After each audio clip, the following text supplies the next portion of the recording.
मनोज झा भी अब जुड़ चुके हैं। मनोज जी नमस्कार। सबसे पहले आपका भी सेंस यहाँ पर सोने को लेकर, क्योंकि वॉलेटाइल मूव्स हैं, पर इम्पोर्टेंटली जब से हमने 3,3200 के लेवल्स निकलते हुए देखे हैं, सोना उसके बाद इन स्तरों के नीचे नहीं गया। जी नमस्कार मनीषा जी।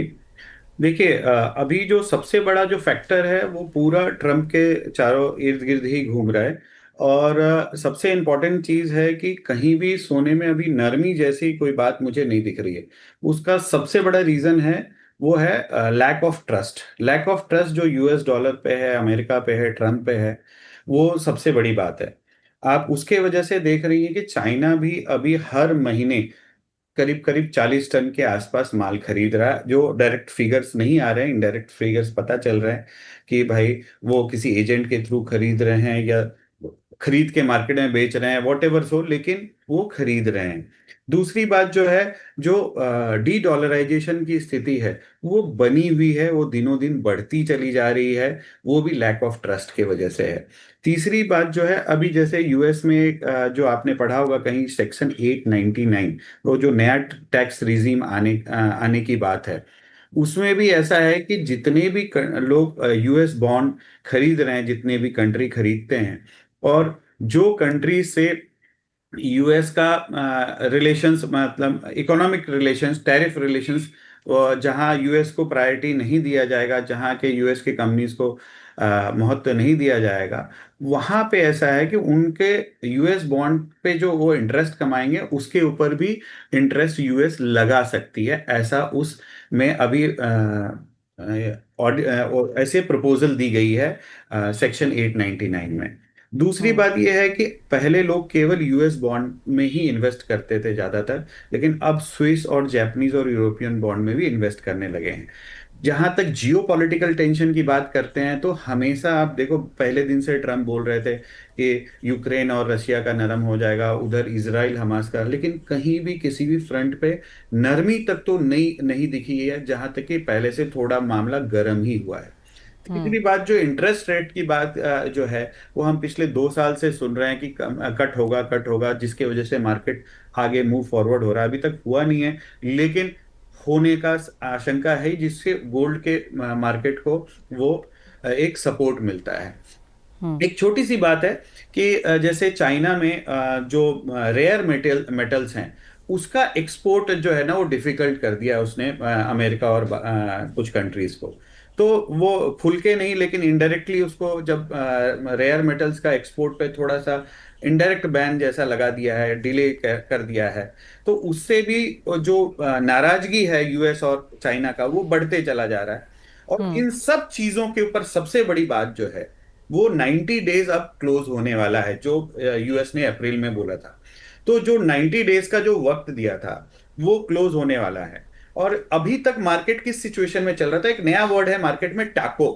टाको मीन्स जो हम्म। सॉरी टू से, तो उसमें क्या है, ट्रम्प बोलेगा लेकिन करेगा नहीं, मतलब धमकी दे रहा है, करेगा नहीं। तो अभी तक टाको चल रहा था, लेकिन अब वो टाको अगर रियलिटी में कोई भी, ये 90 डेज में अगर कोई भी इंप्लीमेंट हो जाता है, कोई भी, अब कोई भी, अभी तक यूरोप, मतलब लंदन छोड़ के कहीं भी किसी भी कंट्री में का अभी तक कोई भी फाइनल डिसीजन नहीं हुआ है। अभी 90 डेज करीब आने वाला है, तो यूएस ने बोला है कि आप अपने अपने प्रपोजल्स लेके आओ, बेस्ट प्रपोजल्स लेके आओ, हम करेंगे। तो अभी तक असमंजस की चीजें चली हैं। तो मार्केट, मुझे ऐसा लगता है कि अगले कुछ दिनों तक काफी वॉलेटाइल रहेगा। और जब तक ये वॉलेटिलिटी बनी हुई है, तो आप जैसा क्वेश्चन पूछ रहे थे कि $3400 आ जाएगा, तो कोई बड़ी बात नहीं, $3500 भी आ सकता है, क्योंकि ये वॉलेटिलिटी में। लेकिन अगर सेटल होता हुआ नजर आएगा आपको, जिसके चांसेस अभी बहुत कम दिख रहे हैं, अगर चीजें हम्म। सेटल होते हुए नजर आएंगी, तो आपको मार्केट में एक मुनाफा वसूली अच्छी देखने को मिल सकती है। मनोज जी, पहले बाजार को लग रहा था कि मुनाफा वसूली बहुत गहरी आएगी, 2800, 2600, 2400 तक के लेवल्स हम सुनते हुए देख रहे थे, लेकिन जिस तरह से गोल्ड ने होल्ड ऑन किया है, अब उन लेवल्स की बात कोई नहीं कर रहा। वो सबसे बड़ा इंपॉर्टेंट चीज है, मैं बता रहा। ट्रम्प, अब जैसे मिड टर्म इलेक्शन आएगा और ट्रम्प हार जाएंगे, तो आपको $2600 देखने को मिल जाएगा, तब $2400 भी देखने को मिल सकता है। लेकिन अभी तो कोई बात ही नहीं है ना, there is no trust factor now on Trump. तो ट्रम्प के, जब तक ट्रम्प है तो तब तक मुश्किल है कि बहुत बड़ा मुनाफा वसूली आए, या ट्रम्प का एकदम से दिमाग बदल जाए, वो भी कोई रातों रात होने वाला नहीं है इस स्टेज में।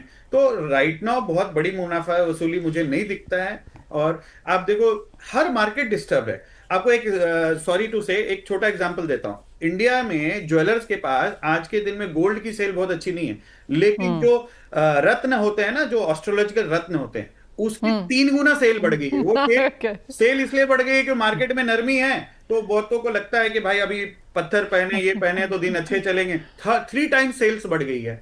डायमंड की सेल्स इंप्रूव हो गई है, लेकिन गोल्ड की सेल काफी नरम हो गई है। तो यू कैन उस रत्न के सेल से यू कैन अंडरस्टैंड कि not only jewellery market, India की सभी मार्केट हिली हुई है, और उसका रीजन एक ही है, मिस्टर ट्रम्प। मनोज जी, आपने कहा कि इंडियन मार्केट्स में सेल्स बहुत अच्छी नहीं है, लेकिन diamond seems to be doing better. तो कैसे फिर आप देखते हैं इन दोनों में, gold jewellery and diamond jewellery, अगर ग्रोथ है तो किस तरह की है, परसेंटेज टर्म्स में अगर समझा सकें? देखिए, अभी कुछ दिन पहले तो शादियां थी, तब भी कोई हम्म। अच्छी सेल नहीं आई। अभी हम्म। मई मंथ का जो फिगर्स पूरे इंडिया का आया है वो वर्स्ट फिगर है। रिटेल में आप किसी को भी पूछेंगे, उल्टा जो सफेदी सफेदी बोलते हैं हीरे को, हीरे का सेल्स जो है ना, वो पिछले कुछ सालों से थोड़ा नरम चल रहा था, लेकिन सोने के इस नरमी भाव के वजह से सेल्स बेटर हुआ है। जो लोग जिन लोगों का, आप इनफैक्ट ये बोल सकता हूं कि 25 to 30% तक जो है डायमंड की सेल्स बढ़ गई है, because of the gold rate. Gold rate ऊपर है, अब उसी भाव में लोगों को थोड़ा अच्छे भाव में वहां 14 कैरेट भी चल जाता है, 18 कैरेट लाइट वेट ज्वेलरी बन जाती है, तो लोग हीरे का खरीद ले रहे हैं। लेकिन जो मई का फिगर आया है गोल्ड का, क्योंकि मार्केट में हर दूसरे इंसान को ऐसा लगता है कि बहुत ज्यादा रेट है, रेट नरम होगा, तो उस चक्कर में जो है, जो लोग, मैं आपको बता, जिनका 1 किलो का सेल था, वो आज मई महीने में उनका 500 ग्राम, 600 ग्राम, 550 ग्राम पे आ गया। यानी कि 50% जो है मार्केट में गोल्ड के वेट में जो है वो सेल्स में डाउन आया है। लेकिन हीरे के सेल्स में 25 से 30% बढ़ा है, और जो रत्न का सेल है वो 300 गुना, मतलब 3 टाइम्स बढ़ गया है। समझे? तो ये मार्केट का स्ट्रक्चर है, और ज्वेलर्स को तकलीफ आ रही है गोल्ड रेट को लेके, और गोल्ड रेट कम होना बहुत जरूरी है, नहीं तो आगे का सिचुएशन और भी खराब आपको देखने को मिल सकता है। वाह, ओके। मनोज जी, बहुत शुक्रिया साथ जुड़ने के लिए, बहुत डिटेल में समझाने के लिए भी इंटरनेशनल क्यूज, इंडियन मार्केट्स में क्या हो रहा है, और जिस तरह से आपने नंबर्स दिए हैं क्लियरली। डायमंड्स वालों के लिए तो अच्छा समय है, यानी कि आपके लिए, क्योंकि आप डायमंड में डील करते हैं। जहां तक गोल्ड ज्वेलरी की बात है, वेल ऑफ कोर्स थोड़ी सी डिसर्निंग वहां पर क्यूज निकलते हुए नजर आए हैं। और जैसे आपने कहा, जी हाँ, जितने भी ज्वेलर से हमने बात की है, यही कहना है कि पहला क्वार्टर बहुत कुछ खास नहीं था। अक्षय तृतीया अगर हटा दिया जाए तो उसके बावजूद बाकी सारे महीने जो हैं और वीक्स हैं, वो काफी ऑन द वीकर साइड यहाँ पर बनते हुए नजर आए हैं। बहुत शुक्रिया मनोज जी साथ जुड़ने के लिए। वेल, ये तो बात हुई यहाँ पर सोने की, लेकिन एक नजर यहाँ